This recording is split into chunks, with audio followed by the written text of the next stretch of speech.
ஒரு நாள் அல்லாஹ்வை சந்திக்கணும், ஒரு நாள் அல்லாஹ்வை சந்திக்கணும். இந்த நாளுக்கு நீ என்ன பதில் சொல்ல போகின்றோம்?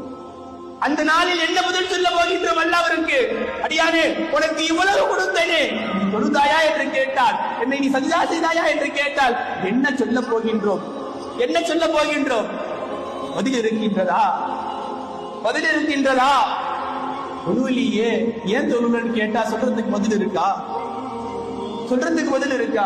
எல்லாம் நான் பஜ்ர் தொழுது அல்லாஹ் கேட்கிறான், அடியானே, உன்னை நான் முஸ்லீமாக படைத்து, ஒரு முஸ்லீமாக படைத்து முஹம்மது ரசூலுல்லாஹி ஸல்லல்லாஹு அலைஹி வஸல்லம் அவர்கள் உம்மத்தில் உன்னை பிறக்க செய்து இவ்வளவு நியமத்துக்களை செஞ்சேனே, தொழுதியான்னு கேட்டா, கேட்டா தொழலாம் நேரம் இல்லையா?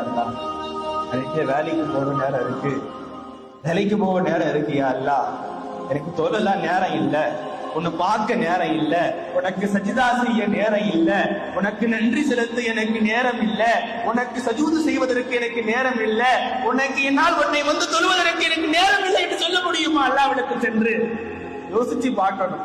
இந்த நிலையில போய் நிக்குமா? இன்னைக்கா இருந்தாலும் மௌத்து வந்துடும்ல, மௌத்துக்கு பின்னால் அல்லாஹ்வை சந்திக்கணும்ல.